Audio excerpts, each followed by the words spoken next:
いいですか。はい。はい、ではこの哲学のですね自己についての講義の今回第3回ということで、今回もなんか盛りだくさんですので、早速始めさせていただきます。はい、今回のメニューということで、最初はですね、これまで古今東西のいろんな自己観を見てきたっていうのの、最後でですね、ちょっとアジアのものを見ていこうと、そこのなびにっていうか流れで私のこの我々としての自己っていうのを、持っていきたいと思ってますので、それを見ていきますが、もうあまり時間がないのでこれはかなり飛ばしてですね、巻いてやっていくということです。で、その後いよいよこの我々としての自己、3回目にして、本格的なお話を始めますが、今日はその一つの出発点前段階として、身体行為者性の異常、エントラストメントの話をさせていただきます。我々としての自己というのはこれまたちょっと次回に先送りをさせていただきます。こういう形で今日、進めさせていただきます。で、この東アジアの真の自己ということですね。自己、中国語ではむしろ自我というのが通りがいいそうですけれども、これからお話ししていきますよりも何世紀にわたってですね、1000年以上、この東アジアでいろんな形で議論されてきた、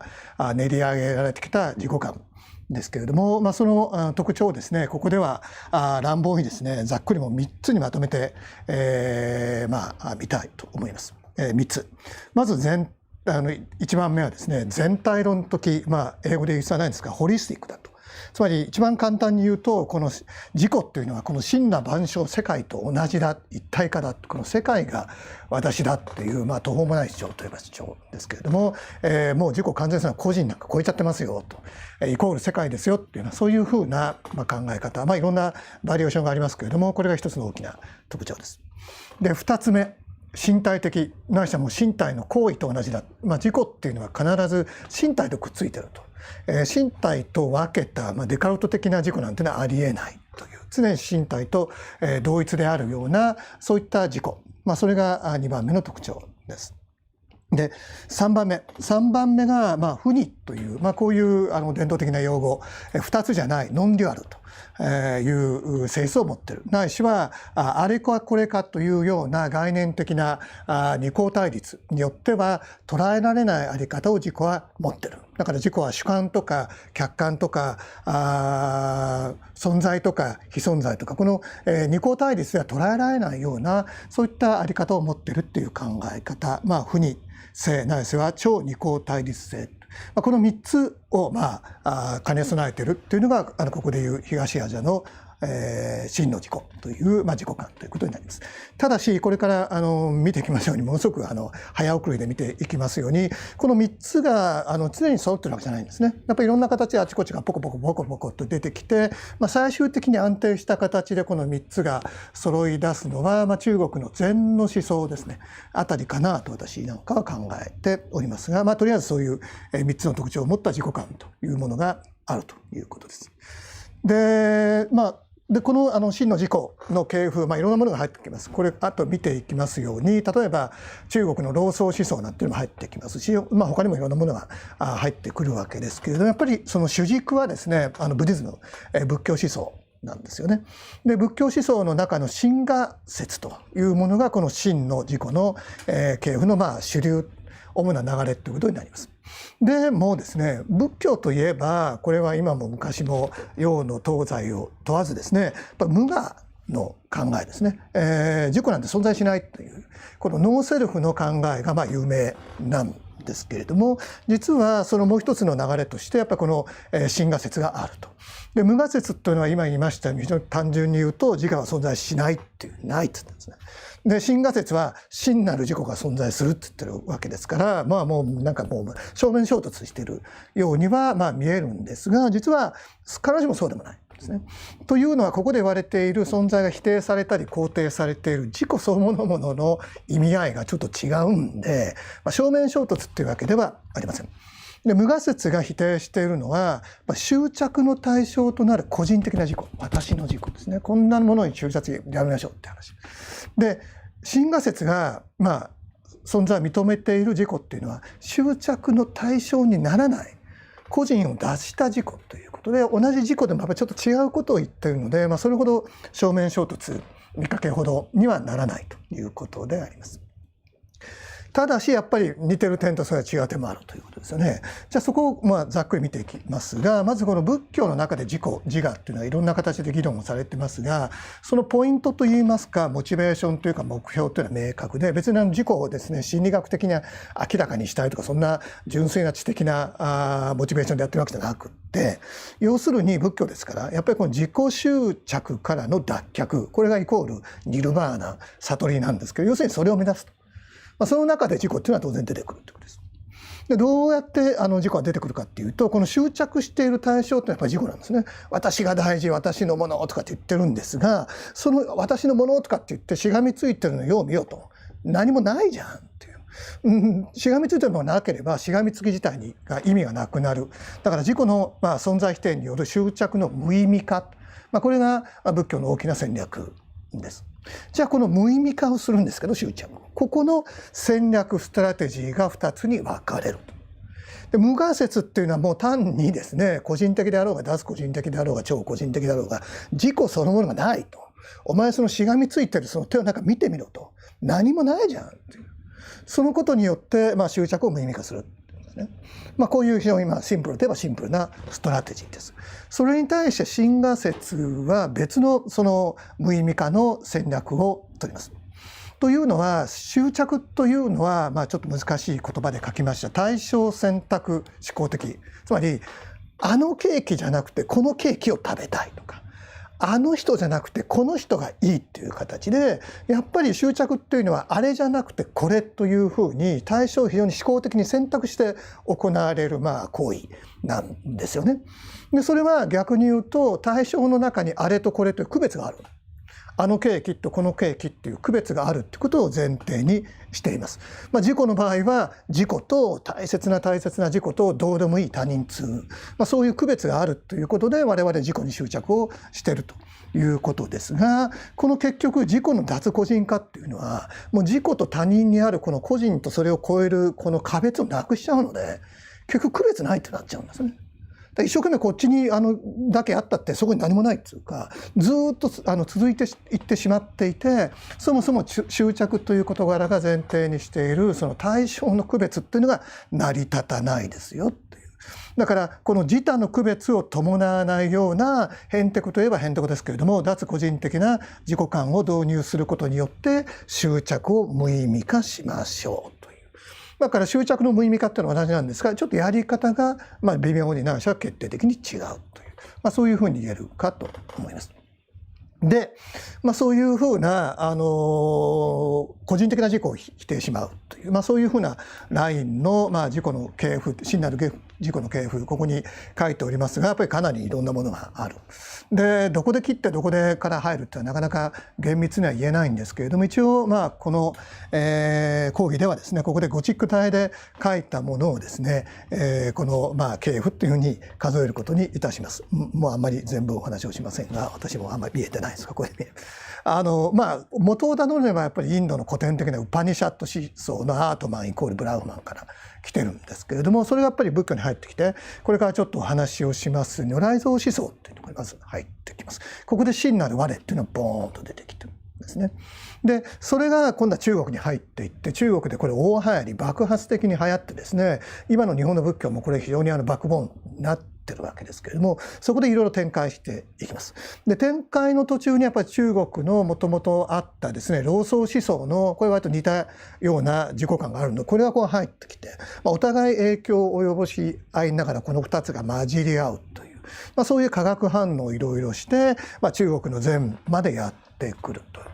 で禅がさらに日本に入ってきて、13世紀の禅の思想家道元いますよね、日本の。彼がまた独自の仕方で展開するという、こういう形で動いてきます。でこれがですね近代日本の明治哲学に入っっていきます。もう左の読みませんが、ある系譜で入っていって、最終的にこの西田幾多郎の、哲学、西田哲学にも入ってきます。だから西田哲学にとっての真の自己っていうのは非常に大きなキーワードとなって、いろんな彼の独特のタームによってその真の自己を表そうとしているんですが、最後のバージョンが行為的直感、行為的直感的自己ですけど、これさっき言った道元のものが直輸入という、こういうふうな形になってきて、こういった考えがその他の郷土画家にもどんどん引き継がれていくという、こういうふうな流れになっていると私としては理解をしております。ざーっと見ていきますけれども、あまり時間もありませんので、本当にコマ送りでこう見ていくということにします。まずこの如来蔵思想ってあんまり耳慣れないかもしれませんが、仏教っていうのもいろいろありまして、上座部仏教、それから大乗仏教、大乗仏教というのは上座部仏教のことをねバカにして正常なんて、ちょっと失礼な名前で呼んでますけれども、そういったものが連綿としてあって、割と大乗仏教というのは新しい釈迦没後500年以上経って出てきたものです。でこの大乗仏教にも、インドで起こるわけですけど、いろんなウェーブがあって、この如来蔵思想っていうのは3つある、ないしは4つも5つも数えるようにあるんですけれども、その大きく3つある、大乗仏教のウェーブの2番目ということになります。でこの如来蔵思想もいろんなことがそこで言われてるんですが、やっぱり聞いた仏性、ブッダネイチャー、ブッダフッド、ブッダの本性とか、ブッダになれる可能性とか根拠といった、そういったような概念なんですね。でこの仏性、ブッダネイチャーが導入される前にも、例えばブッダという概念はありました。これなんか人格ですよね。誰か人がいてた。それからそのブッダが語った教えって、これダーマって言うんですけど、これ人間じゃないのでちょっと抽象的な存在ですが、ブッダと別にダーマっていうのもありました。これ2つの概念があったんですが、プラスアルファ3つ目としてブッダネイチャー、仏性っていうのを入れたんですね。でこの一つの特徴はですね、ブッダがいればブッダになってない僕らみたいな悟ってない普通の人間、おっちゃんおばちゃんがいるわけですね。これ衆生と言われますが、このブッダもブッダじゃない衆生も両方持っている性質、これがブッダネイチャーなんですね。じゃあなんでこんなに違うんだと。当然ブッダの方はそれは全開で花開いてですね、大人になってると。で僕らの時はまだ悟ってないので、まだまだその未開というか未権限というか複在していて、例えで言うと、その胎児、赤ん坊、お腹の中の赤ん坊みたいな状態にある。だから状態は違うんだけれども、でも結局みんな持ってますよと。みんなどころかこの世界全部このブッダネイチャーがこう行き渡ってますよ。こういう非常にもうあちこちありますユビキタス、非常に概念的に広い概念として導入されました。これを持ち出してきたのがこの如来蔵思想の一つの特徴で、あとこの如来蔵思想はですね、それまでの、仏教の思想に対してかなり革新的というか、もっと言えば反抗的でありまして、これまでの仏教の思想でいうと、この世の中っていうのはちょっと書いてました。無常で苦で無我で不浄だと。全てのものがね、消えていってしまいますよ。で、だから苦しいですね、と。で、その我自我なんて存在しませんと。で、こういう中みんな汚いっていう。で、それ全部ひっくり返して、最初は仏性がこうだって言うんですけど、結局仏性はあちこちに行き渡ってますから、この世の中は無常じゃなくて常で、苦しいんじゃなくて楽で、自我はないんじゃなくてあって、不浄じゃなくて常だという。お前喧嘩売ってるんかっていうぐらい、これまでのものに対して逆張りをしてくるっていう、こういう非常に革新的な主張でもありました。でこの革新的な主張、上楽雅上の3つ目が我、これが真我で、さっきの無我に対して違うストラテジー、執着の無意味化のストラテジーを取りましょうという、こういうふうな形になります。でここから巻いていきますが、こういう形の中で、真なる自己っていうのは始まったんですけれども、これが中国に入ってきました。で5世紀頃に大乗起信論っていう、おそらくはサンスクリットと言われてますが中国語に訳される。ただこれ元のサンスクリットがまだ見つかってないので、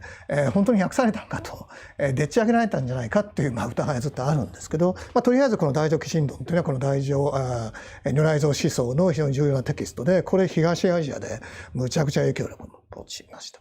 でここでもやっぱりさっき言った真なる自己、真我というのが出てきて、それが真なる心、真人とかもう真如だというふうにいろんな形で呼ばれっています。でこの出てくる、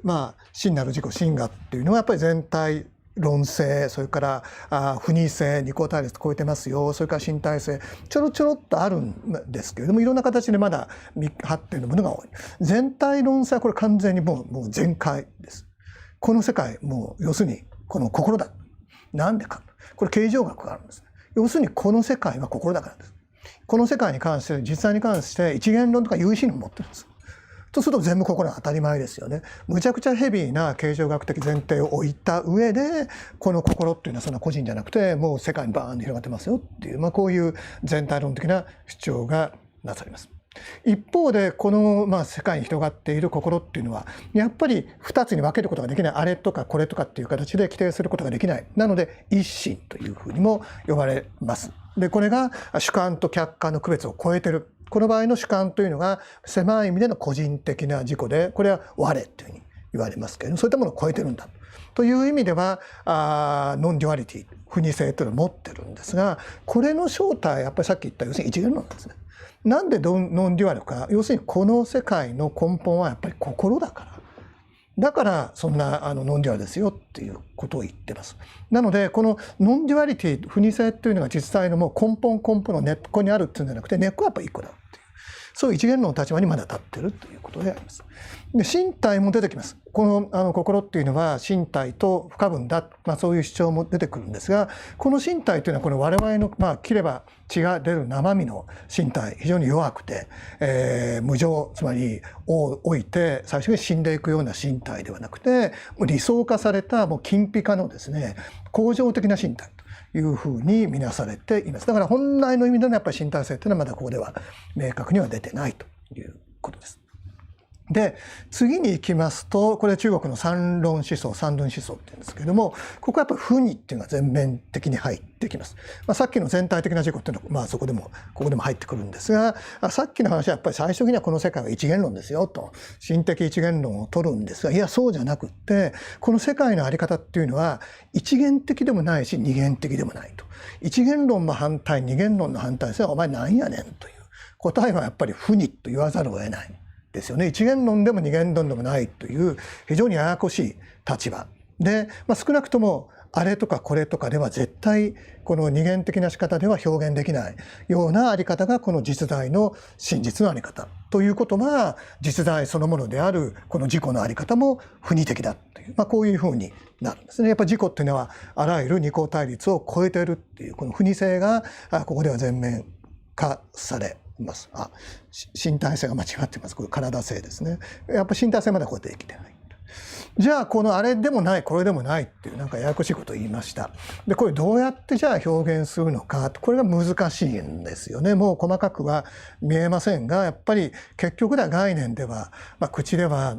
完全には表現できないということで、言語表現をするとなると非常にアクロバチックなやり方取るしかないっていう、いろんなアクロバチックな仕方が開発されてますけれども、そのうちのワンオブゼムとしてもう矛盾使っちゃえという、こういうふうに解釈できる場合があります。だから1でも2でもない、なんだったら結局は A かつ not A という、結局この世界の在り方を言語表現するならば矛盾にコミットせざるを得ないという、そういう思想があるっていうのを僕の友達と書いた本が今年出る予定だったのがちょっとコロナで遅れて来年に1月のぐらいになるかもしれませんが、そこで書いております。で、そういうのが一方であって、中国に入ってきたと。で中国さっき言いました老荘思想っていうのも、厳然たる思想伝統、仏教とは独立にありました。でここでもやっぱりあちこち見たらですね、全体論とかそれから不二であるとか身体性、見ることができます。でもこのテキスト自体が老子だって一人の人が書いたっていうよりもいろんなものがなんか集まったものだし、掃除もそうです。なので、一貫した主張っていうのがいろんなものがですね、あちこちやっぱり見て取れるという状況ですけれども、やはり全体論性っていうのも非常に大きなこの老荘思想における自己の特徴として見て取ることができます。でこの場合のその自己は要するに世界と同一だって言われるんですが、その根拠、これも非常にヘビーな形状学の根拠が入っていて、つまり一元論的な宇宙起源説なんです。宇宙は今バラバラいろんな形にいろんなものがありますと。でも起源、ゲネシス、オリジンまで遡ったら一個のものしかなくて、それは何かダオ、道、道なんですよね。だ全てのもの、この事故であったり僕の前のコンピューターであったり、元をたどっていったら全部同じに帰るじゃんという。DAO に帰っちゃうわけですよね。でこの元のあり方っていうのは一番全てのものの本来的なあり方なので、今ある事故っていうのは非本来的な事故で、一番の本来的なものっていうのは起源を変えていったそこにあるんだと。とすると全てのものはその本来的なあり方同じだ、起源的に独自だっていうのがありますよね。これかなり大きな主張なんですけども、ヘビーな主張ですが、そういった主張の上に乗っかって自己イコール世界という、こういう主張がされます。であと身体性に行きましょう。身体に関してもここではやっぱり切れば血が出る肉体の身体というのが全面化さ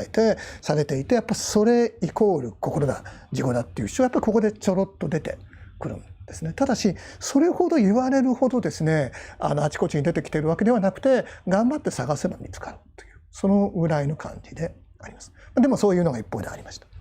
でこういった仏教の流れと、それから老荘思想の流れがジョイントして合流してできてきたのがやっぱり中国の禅の思想、そしてそこにおける自己であります。もうこれもあんまり難しいごたごた言いませんけれども、今言ってきたような全体性っていうのはいろんな形でも見て取ることができます。で自他不二というような不二性もあちこちで語られていますし、やっぱり身体性、心身一如っていう言葉がやっぱりここで初めて前面に出てくるですけれども、この場合の身体っていうのはなんか理想化された鋼の身体じゃなくて、やっぱり切れば血が出る脆弱なバルネラブルな身体と自己が同一されるっていう、そういうふうなことになります。でこれが日本にも入ってきて、13世紀のこの道元思想においてやっぱり独自な展開を遂げていくことになります。先ほど言ってる全体性とか身体性とか不二性っていうのはやっぱそのまま我々見て取ることができるんですが、この身体性がさらに一歩推し進められると、道元においてどうなるのか。ことですね。もう細かい説明はしませんが、普通例えば自己身体だとしたと、でその身体っていうのは時々いろいろ行為をしますよね。寝たりご飯食べたり、座禅組んだりなんかして、寝てる時は何もしないみたいな、まず身体があって、数十年間は生きて最終的に年老いて死んでいくわけですけれども、時々この行為にエンゲージしていく、行為をしていく。そうじゃなくって自己っていうのはその都度のもう行為なんだと。一回行為が起こったらそこに一つの自己があって、行為が終わったら自己も終わり。別の行為があったらそこで自己が始まって、そこが行為が終わったら自己も終わりという。だから自己っていうのはこの身体をなんか支えてずっと存在している、身体行為を支えて存在している身体ではなくて、その都度の行為だという、こういうふうな自己観というのが道家の中で私は見て取ることができると思います。そういった自己観の一番キーになるのが道元の有名な真言という。身をもってこの世界の本来のあり方、これ実は無常なんですけれども、でかつブッダネイチャーなんですけれども、それを表すという真言という概念がありますけれども、真言としての自己、これが道元の自己だろうと私は考えています。でもうちょっといきますが、でそれがどういう行為かと、やっぱり座禅の修行をすることなんですね。でプラスアルファやっぱりもう日常生活全部そうだというような形で、真言というのはもっと広く考えられることもあります。典型的には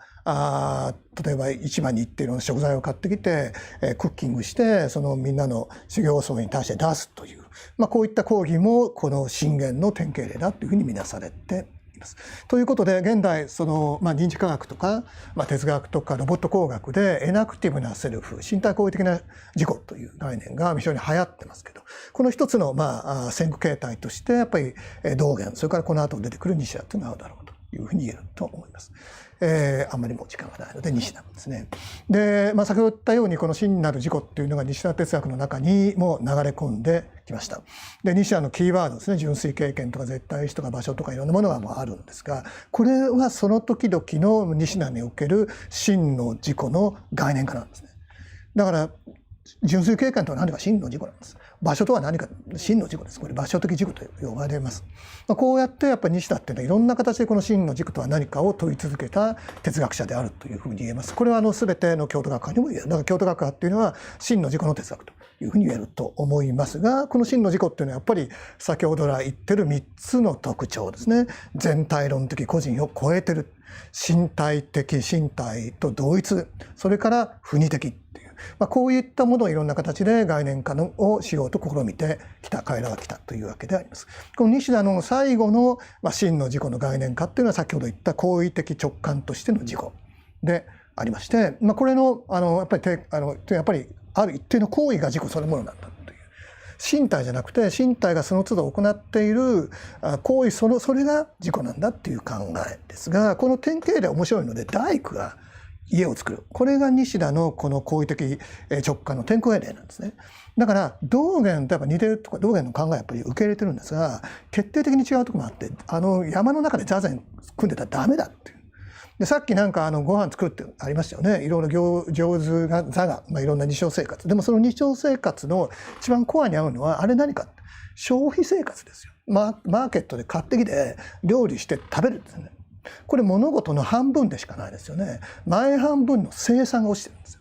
なんでかっていうと、これは仏教のやっぱり戒律で、修行僧っていうのは生産活動に携わってはいけない。今はそんなことないでしょうけど、やっぱり道元の頃がそうだったんですよね。だから道元の視野からは生産っていうのがごっそり抜け落ちちゃってる。で西田はやっぱりマルクシズムの影響を受けたり、田辺に批判されたりして、やっぱりそこを考えないといけないということで、西田のこの行為的直感としての自己の典型例っていうのは、まさにこのマーケットの中で、この資本主義の中で、この経済歴史社会環境の中で生産活動を行うっていう、ここに一番典型例を置いたっていうのは西田の特徴だというふうに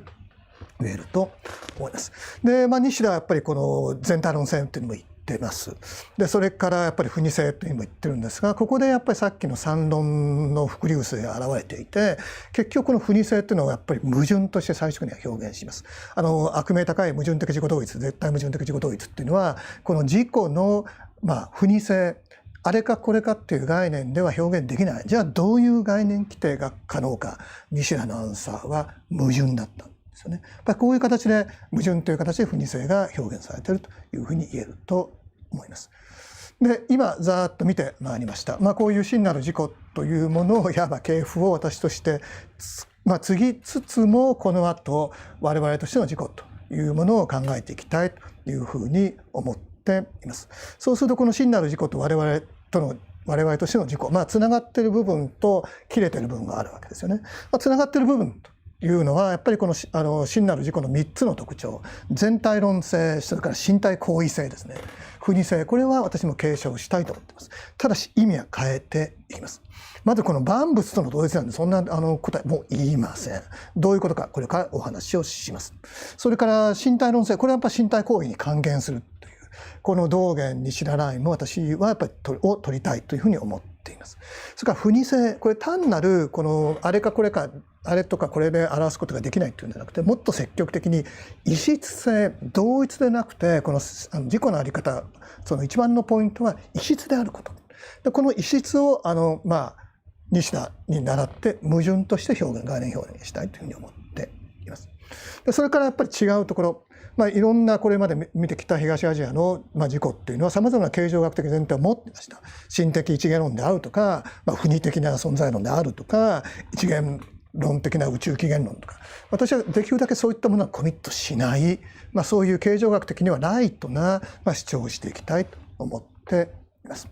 でさらに大きな違い、当たり前ですね。つまり自己の一人称、複数化、私から我々へ、これ前回も言いました。こういった脱個人、非個人的な自己を論ずるアジアの思想家たちもやっぱりずっと自己イコール我々っていう我々と自己の等式やっぱり根強かったんですね。これを私は等式を切って我々としていこうという、そういうふうな形でこれからお話をしていきます。でこれ以前お話ししました。どうやってですね、この固く結びついている自己と私っていうのは話して自己を我々化するのかと。まずこの個人的な私としての自己、通常の考えから出発して、これでやっぱりこれがこの自己の固有性質だと、必要条件だ、少なくともそのうちの一個だと言われるのを見つけていって、でこれから私が着目しますのは異常という概念、エントラストメント、ないしは異常者、エントラスターという。で、これ自己のやっぱり重要な概念性格なんですが、これが少なくとも脱個人化可能だってことを確認したい。可能だったら実現しましょう。この異常者、異常性というのを脱個人化して、でそれを持ち出したものを新たな自己、我々としての自己と置きましょうという、こういうふうな戦略をとっていきます。なのでまず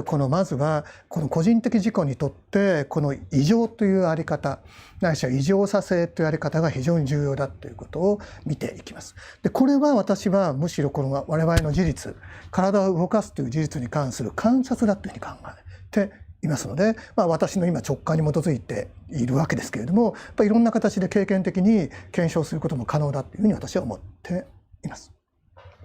じゃあそこに行くんですが、まず出発点としてですね、行為者としての自己という、これを今日の出発点としたいと思います。つまり自己とは何か、最初に申しましたいろんなアンサー、答え、考え方がありますが、ここではですね、自己とは行為者だ、こういう考えから出発をしたいと思います。自己っていうのはこの身体行為の主体、行為者、エージェント。だから自己には必ずこの主体性、身体行為者の行為者性、エージェンシーというのが必ず伴っているっていう主張です。つまり do がいれば doer があって、自己っていうのはこの doer だっていう。で根拠は何か、やっぱり我々のこの意識的意図的な身体行為、我々いつもやってますよね。それを自分でやっぱり一人称的に反省したら、そういったやっぱり直感を我々持たざるを得ないという、こういうふうな根拠といいますか、私は考えを持っていますし、先ほど言いましたこれはあるいろんな仕方で実験的経験的に検証可能だというふうにも思っています。ところが前回、前々回から見てきた、今回見てきたさまざまな事項について語ってきたさまざまな論者、やっぱり反対するやつも多かったですね。この名前挙げてますけど、デカルトとかヒュームとかハイデッカーとかザハービーとか、真なる自己の身体をあんまり重要しないような人たちっていうのは基本的にやっぱりこれ全部反対者ずらーっといるわけです。歴史を見たら。で基本的には私はさっき言った一人称的な反省の事実と経験的な調査によってこれを反対論者を潰していきたいっていうか、再反論していきたいんですが、とりあえずここではそういうことはもうせずに、一応反対者もいますんで、このテーゼっていうのは作業仮説、割と広く受け入れられているだろう作業仮説としてお話をしていきます。ただし、まずちょっといくつか見ておきたいのは、そういう哲学的な反対もあるんですが、直感的に言ってそうじゃない判例もありそうなんですよね。つまり身体行為者性を持ってなくても自己があるじゃん、そこに自己があるっていういくつかの判例があるわけです。で一つデカルトが言った判例は夢の中の自己ですよね。なんかこう夢の中の自己、なんか歩いたりなんかいろいろやってる、サッカーもしてると、でも結局何もしてないわけですよね。だから夢の中のには自己があって、でも動かしてるつもりであるけど本当に動かしてないので行為者性を持ってない。だから自己が行為者性を持ってないことも可能だっていう、こういう論法です。このデカルトの夢の中の自己の現代バージョンっていうのがオケの中の自己っていう、これ現代哲学の有名なへんてこな思考実験でオケの中の脳っていうのがあって、脳だけ取り出されてですね、培養液の中に浮いていて、神経末端が全部なんかコンピューターなんかにつながっていて、このいろんな経験とか行為もしてるつもりになってるし、サッカーも試合もやってるようなつもりになってるけど、全部それは幻だ。そういった脳の中で実現されている自己がオケの中の自己、エンバッティッドセルフっていう、バットの中のセルフっていうふうに言われています。これだって全然身体本当に動かしてないでもそもそもないので、身体性持ってなくてもあるじゃん、自己あるじゃんという、そういう判例としておそらく現代哲学者なら持ってくるでしょう。さらに、そういうのあれば現実版ということで、全身麻痺の患者さんの自己、例えばALS って今ちょっと京都でこの数日間、大問題ということで、やっぱりこの ALS の患者の方々が置かれている深刻な状況っていうのは改めて浮き彫りになっているわけですけれども、そういう方々が実際おられる。自己あるのが当然ある。非常に精明な意識を持っておられる。でも体が何らかの理由で動かすことができない、行為者性を持ってないという、これ判例じゃないかというふうにすぐにやっぱり我々考えると思います。これちょっと潰していくっていうか、そうではないよということを言いたい。まずデカルトの夢の中ですよね。でやっぱり夢ってのは自分の夢なんで、絶対自分が出てきますよね。自分がなんかいろんなことをやっていろんな奇妙な体験を持っているので、やっぱり夢の中でも自己から逃れられない自己の不可到達性の一つの表れのようにも思えるんですが、これ僕違うと思うんです。今のは事実誤認です。なんでかっていうと、例えば夢の中に友達と会いますよね。で話をしたりします。でもそれ本当の友達かと翌日友達に会ってですね、お前昨日夢の中でこんなこと言いやがってって文句言っても僕ははあって言うわけですよね。夢の中で会った友達は本当の友達ではないです。じゃあ何ですか？簡単です。友達の夢です。夢の中で運転した車って本当のなんか硬い金属の車じゃなくて車の夢です。つまり友達とか車に関する本物のものじゃなくて、それに関するある種の心理的なシミュレーションでしかない。じゃあさっき出てきた夢のこの主人公としていろんなことをやってる友達と話してる私、こいつだけリアルなものが夢の世界にゴーンと出てきてるのが違いますよね。これも友達が本当の友達じゃなくて友達の夢だったとしたら、夢に登場しているこの私、自己も本当の私じゃなくて私の夢、私の心理的シミュレーションでしかない。じゃあ本当の私何してるのか。ベッドで夢見てる、寝てるんです。そこでスリープしてるんです。スリープして身体放射性どうしてるのか。何も喪失何もしてない。ちゃんと持ってます。単に使ってないだけという。使わないまま休眠モードに入ってますというですよね。だから夢の中の自己っていうのは実は自己じゃないので、これ判例になりませんよ。自己だったら判例になるかもしれませんが、判例にならない。桶の中の自己も同じことです。桶の中の自己っていうのは自己界として、いわば人工的な夢を永久に見てる。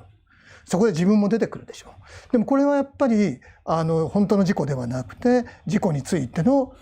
人工的な夢にしか過ぎないですね。だから本当の自己は何してるか、桶の中に入っちゃってるわけです。じゃあこの桶の中の自己というのはでも体とくっついてないので、さっきのデカルトの夢と違うのは、これ体を動かそうともしても動かせない。一見そう思いますよね。そうするとこれやっぱり判例っぽくなります。だからこの状況は、先ほどちょっと言った全身麻痺的自己と同様です。でこれ重力です。で通常のこういう全身麻痺的な自己、いろんな患者さんの自己というのは、通常の行為者感とか行為感に立てばやっぱり身体放射性を欠いてる、動かせない、非常に欠如している存在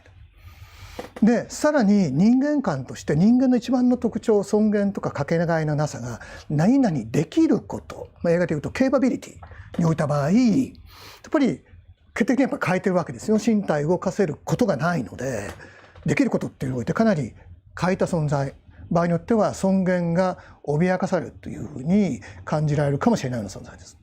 でも私がこれからお話をするこの委ねということをポイントとするような身体の行動、身体行為者性、身体の在り方っていうのを考えたら、実は委ねるということも身体行為者性の一番のポイントで、我々みんな実はそれしか持ってないということが、その麻痺患者であっても委ねを持っている以上は身体行為者性に関しては何も欠けていないというふうに私は考えています。むしろ我々が普段気づかないこの委ねの重要さということを我々に気づかせてくれる、やはりそういった顕在的な体現者、パラダイムであるというふうなことすら私は言えると思います。これからそれから来週お話しする我々と自己と組み合わせて言うと、この身体麻痺自己欠如的何かを欠いた存在どころか我々の人間のある種のパラダイムだっていう、そういうふうにすら私は言えるというふうに考えております。これまた最後の最後、5回目で帰ってお話をしたいと思います。そういうふうな形でとりあえず判例はありますけれども、なんとか処理はできるかなということでそれから出発しますが、いよいよここから委ねまで行く話になります。で行く前にこの身体の行為、いろんなことで我々これを説明しようとしてきました。この行為の対する説明のギャップ、説明しきれない隙間に2種類あるという話から始めたいと思います。一つ目は Why ギャップ、なぜギャップということで、例えば僕らがあることを意図する、心で意図する。でそれがいろんな神経とかそういうところを通って最終的に手が動いてするという、こういう行為が起こるわけですよね。でこれいろんな仕方で科学者とかがこれまで説明をしようとしてきました。脳科学者であったり神経科学者であったり心理学者とかいろんなことでやってきました。でかなりいろんなことが今説明できるようになってると思います。でもやっぱりあちこち科学的な説明ここまだできませんよっていうギャップはやっぱり残ってるでしょう。それから科学ではもしかしたら解けることができない最大の悩みとしてはやっぱりこの心と体の間のこの隙間どうやって埋めるんだって、これ心身問題ですよね。これ形而上学的哲学的な大きなギャップとして今日まで戻っ残ってるかもしれません。こういうギャップがある。でもこれはどちらかというと第三者的な客観的な、それが科学的であろうが哲学であろうが、そういった説明のギャップです。で、私が言いたいのはここにもう一個ギャップがあって、別の種類のギャップがあって、これがハウギャップだ。いかにギャップ。三人称的な説明ではなくて、一人称、この主観的な説明です。この自己、ここでの自己っていうのは差し当たり個人的な心的な意識としておきましょう。まあ何でもいいんですけど、とりあえずそっちの方が分かりやすいとして、その意識としての自己がいかに例えばこの腕を動かしているかに関する一人称的な説明です。これ実は我々説明できないっていうのが私の考えです。例えば我々がですね、身体何らかの理由で数日間麻痺してしまって、その間本当にどうやって動かそうとしても動かなかったとします。でも非常にラッキーなことにですね、この麻痺っていうのが何らかの理由で数日後には収まって、これ収まった理由はもしかしたら病理学的に客観的に科学的に説明できるかもしれません。突然動かせるようになった。じゃあその時聞かれてですね、3日間動かせなかったと、いくら頑張っても汗流しても動かせなかった。今朝突然動かせなかった。じゃあ3日間忘れていて今再び手にしたコツって何？なんかうまくできなかった。今なんかコツが分かったから再び動かせるようになったんだとしたら、そのコツって何かって聞かれたら多分僕ら答えられないんですよ。そんなんで動いたんじゃない。3日間も一生懸命やろうとしたんです。でも全然やっぱ動かなかった。今朝はなんか知らないけど同じように動かそうとふっとやったら動いちゃったですよね。なんで動いたのか、なんで動かせなかったのか、ハウを聞かれたら我々わからないというふうにしか言いようがない。ここがやっぱりハウの説明ギャップ、これ常に実はあるんだというふうに私は考えています。でこれはこの体を動かすとか麻痺の状態ではなくて、もっといろんなことに実は言えて、例えば暗黙知、そんなになんか頭で考えてるんじゃなくて体に覚え込んだ知識がないとむしろできない。ピアノを上手に演奏するとか自転車に乗るとか、そういうことですよね。その暗黙知っていうのはしばしばスキルが働いてる、知識じゃなくて、このスキルっていうのは体で覚えてるので、こうやって動かせるってちゃんと説明できないからスキルっていうふうに呼ばれてるんですよね。同じことここなんです。なんでこうやってうまくピアノをですね、何も考えずにわーっとできてるのかって言われても説明できないのがこの身体知の特徴。なんでこうやってうまくなんかバランスをとって自転車に乗ってるの、説明できないのが身体知の特徴。つまりここにもハウギャップがよく考えたらあるじゃんということです。じゃあこのハウギャップがあるというのは、結局何が起こっているのか。それは自分というのは自分がいかに身体行動を行っているかを、このハウを説明できないですよね。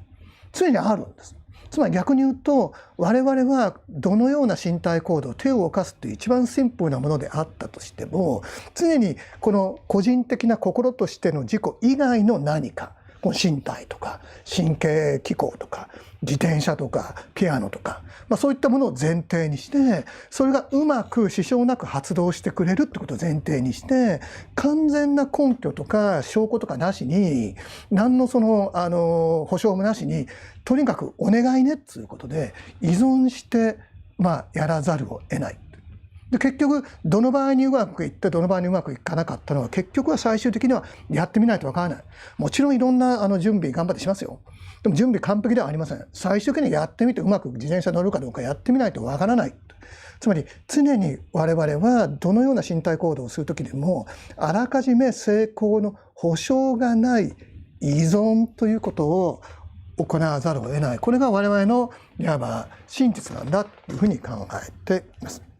つまり別の言い方をすると、これは何を表しているかっていうと、結局僕らの一番身近な身体を動かす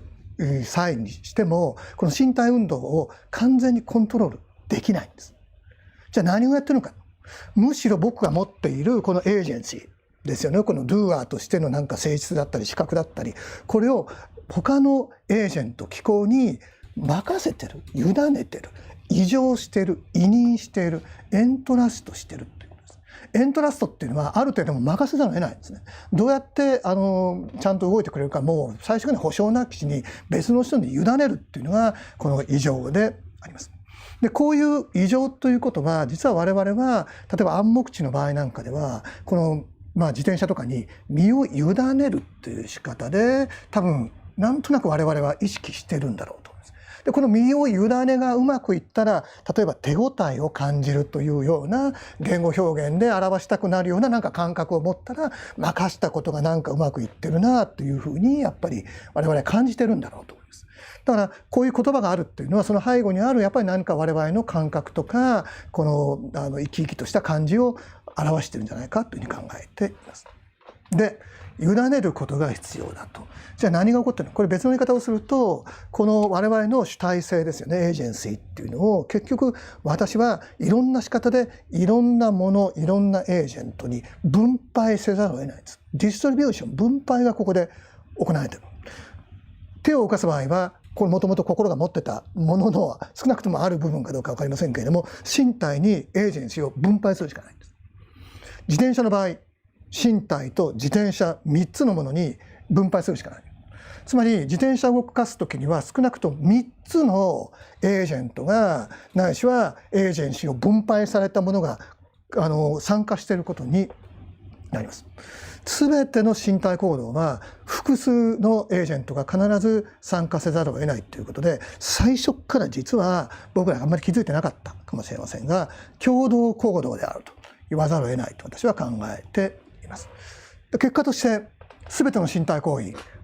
私個人的な自己は少なくとも自分が持っているそのエージェンシーっていうのを分配せざるを得ないんです。とするとエージェンシーを分配された複数の自己からなる一つのシステムが成り立っているはずです。全ての行為には何かこういう一つのシステム、これマルチエージェントシステムっていう工学の用語を使いましょうが成り立っていて、そいつらがうまく何らかの仕方で働いてくれることによって例えば自転車がうまく乗れるっていうこういう単純なことも成り立ってる。でこの自己分配してるやつはこのたくさんいるエージェントのワンオムゼムにしか過ぎないということですよね。でこの中にいろんなエージェントがいます。例えば自転車乗る、さっき言いました身体、それから自転車、それだけではありません。ちゃんとして道がないとですね、道が途中でふっと切れたりしてたら自転車乗れませんよね。そういった道に代表されるいろんな交通信号とかに代表されるそういった社会インフラがないと自転車スイスイ乗れません。歴史においてこの自転車を発明してくれた誰か、それをこの大量生産してくれてる誰か、売ってくれてる誰か、そういう自転車の製造と流通を支えるシステムがないと私の自転車乗りっていうのもありえません。人間もいろんな人が関わっているでしょう。おまわりさんが時には協力してくれたり、時には邪魔してくれたりして私の自転車乗りいろんな形で関わっています。人間だけではありません。例えば適切な大気圧がなかったら、ないしは重力圏がなかったら私ふらふら空中に舞い上がってしまって、適切な仕方で自転車に乗ることができません。そういうふうな仕方でもう数多くの人間とか社会的気候とか自然環境とかさまざまなエージェントによって結局この自転車乗りっていうのがアフォード支えられている。でそういった全てのエージェントにその私のそもそも持っていたはずのエージェンシーというのは分配されているということになります。でここで登場しているエージェントむちゃくちゃ多様です。さっき言った人間ももちろんいます。人間というのは意図を持ったり、協力してやろうとか邪魔してやろうとか無視してやろうとかいろんなやつがいるわけですよね。でそれからやっぱり道徳的な考え、道徳性を持っています。もちろんさまざまな動物もいるでしょう。それからロボットとか AI みたいなのもいるでしょう。自転車みたいにそのために作られた道具っていうのも合うでしょう。さらには大気圧とか目の前の石ころとかそういったそういったものも実は意識とか意図を持っていないようなエージェントもある。エージェントってのはもともと意味は因果効力を発揮するものっていうこういう意味ですから、こういう広い意味求めている意味で言うとやっぱり例えば重力圏もエージェントなんですよね。こういう多種多様なエージェントが集まったマルチエージェントシステムっていうのが実は常にあって、だからこそ自転車乗りみたいなそういうことが成り立っているということであります。あともう数枚で終わります。でポイント、じゃあこのマルチエージェントシステムどこまで広がってるの？むっちゃくちゃ広いですよね。16件まで言われたらですね、太陽系ぐらいはいくかもしれません。が、じゃあ全宇宙かと言われたらこれはちょっと大げさですよね。宇宙の遥か彼方の中どっかのちょっとした出来事が私の自転車乗りを支えてくれてますありがとうっていうのはちょっと言い過ぎでことです。だから何らかのやっぱり意味でこのマルチエージェントシステム少なくとも境界時空的な境界がある。そういうふうに考えたいと私は思います。つまり外側にやっぱ外部があるんです。境界があってその中が内だとしたらその外側は外部です。ポイントはどこが境界かという形で我々は決して原理的に明確な線引けないんです。私がどっか引いたとします。えいやとすると誰かやってきてですね、境界の一つ外側で、いやこいつがやっぱりなんか役割果たしてるじゃんいうからそういう判例が持ち出されると思います。つまり境界があるけれども我々は認知的にその境界の端まで行けない。そういう意味で境界はこれ数学の言葉位相の言葉なんですが広いてる。オープンインターバルってそういうことです。だから別に不思議な概念でもなくて我々学校で習ってきたことです。そういった意味で境界はあるんですがその境界は今言った形で明確に確定できないということで開いてる。で全体性というのはここだ。境界の開けこそがその昔の人たちが何か言おうとしてたことの現代版じゃないかと私は考えています。でじゃあそのマルチエージェントシステムむちゃくちゃ広いんですね。いろんなやつが入ってます。そのワンオブゼムが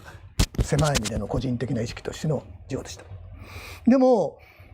エージェントを持ってるんですね。自己もね委ねるってことをやってるわけです。でもこのエージェントを持ってるエージェンシーを持ってるってことでいうと別に自己だけじゃないです。だって入ってるやつみんな分散して持ってるわけですからみんなエージェントだらけ。私はあくまでワンオブゼムということになります。だからここでこのエージェンシーを持ってるということは自己とその他のものを分かつ決定的な分水嶺じゃないということです。じゃあ何がまだ違うのか。違い一つ残ってます。この自己っていうのは委ねてるんですよね。分散した配った側で他のやつはみんな委ねられている分散されていた配られた側です。つまり自己のみがこのシステムの中で異常者で、つまりエントラスターで他は全て非異常者異常されるものエントラスティーだっていうことです。つまりここで自己に最後に残ったギリギリに残った自己の独自性っていうのは結局は単なる身体構成性ではなくてエントラスターであるというこれが自己の一番重要なポイントだというふうに私は考えています。そして戻りますが全身麻痺の患者の方々は確かに直接体を動かすことはできない。でもエントラスター性まだ持ってる。そういった意味で実は我々とは基本的に変わらない。ないしは我々の在り方をより明確に顕在化してくれている存在ではないかと私は考えています。はい。でちょっと今日またたくさんのことを、早く言ってしまいましたけれども大体エントラスターの考えはこんな考えでこれは私は自分がやってることを見たらですねやっぱり事実としてそういうことが浮かび上がってくるんじゃないかというふうに考えています。でこの上で次回は我々の自己っていう概念を組み立てていきます。このエントラスターシップですね異常者であるということは確かに個人の中にあったんですね。個人の心には例えばありました。なので個人の性質でした。でもこれは非常に特殊な性質で脱個人化可能な性質ではないかと私は考えています。欲求するとかなんとかこれはなんか脱個人化できないかもしれません。でもこの委ねるというのは実は脱個人化できるんじゃないか。じゃあ実際に脱個人化しましょう。そしてそこに出したものを新たな自己我々としての自己としてみたらどうなるかっていうのが次回のお話であります。はい、とりあえず今日まだ10分弱ぐらいありますがこれが見えないんだよね。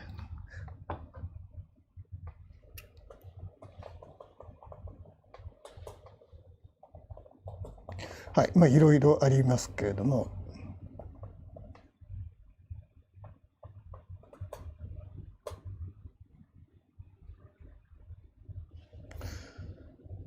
はい、いくつかやっていきましょう。まずですね、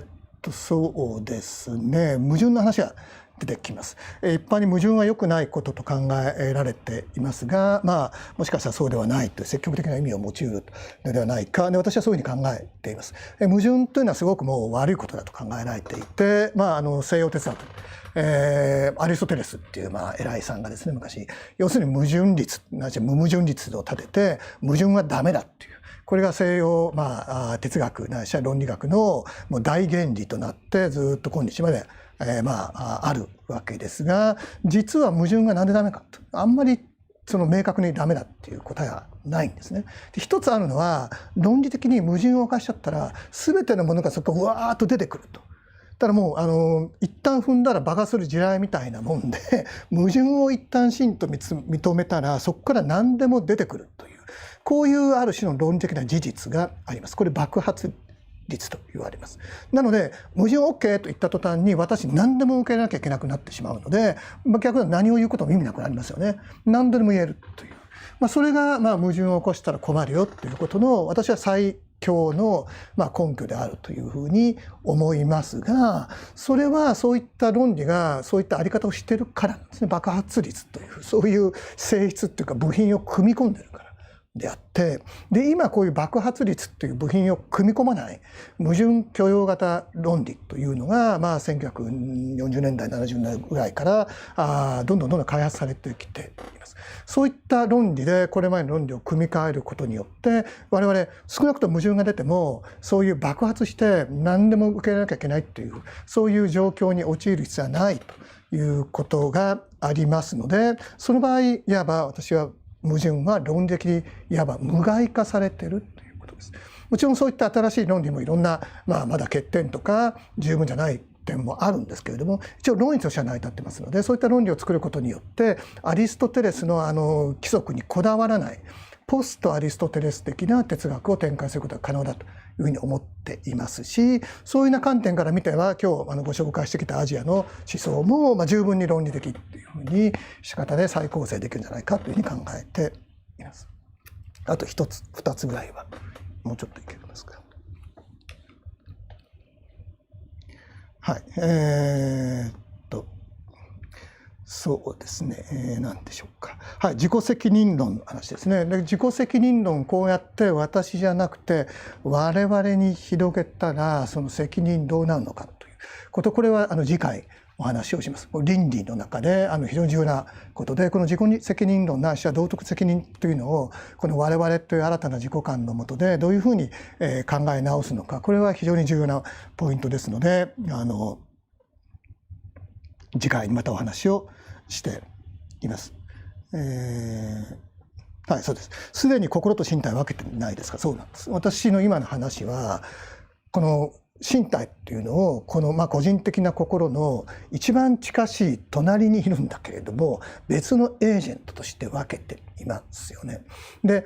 いろんな形でこの個人的な心とこの身体というのは確かに結びついています。前回お話をした言葉で言うと、私の心は常に身体にさらされている、暴露されているという形で、身体がなんか傷ついたら痛いと感じてしまうし、身体の快楽もダイレクトに感じてしまう。身体が動いている感じもすぐに我々持っています。そういう仕方で身体と心は非常に独特に密接な仕方で結びついてはいますが、私はそれ別のエージェントだというふうに考えています。で、それはなぜか、やっぱり手が動かない時と動く時で説明できないっていうハウギャップが私はやっぱり決定的にやっぱりこの身体っていうのは私と密接に結びついてるんだけれども、これその点でデカルトは正しいんだけど、実は別のエージェントではないかというふうに私は考えています。生きてる限りこれ切り離すことはできないんですけれども、常に生まれた時から死ぬ時まで同居しているパートナー、でもそれは場合によっては別のエージェントだというふうに私は考えています。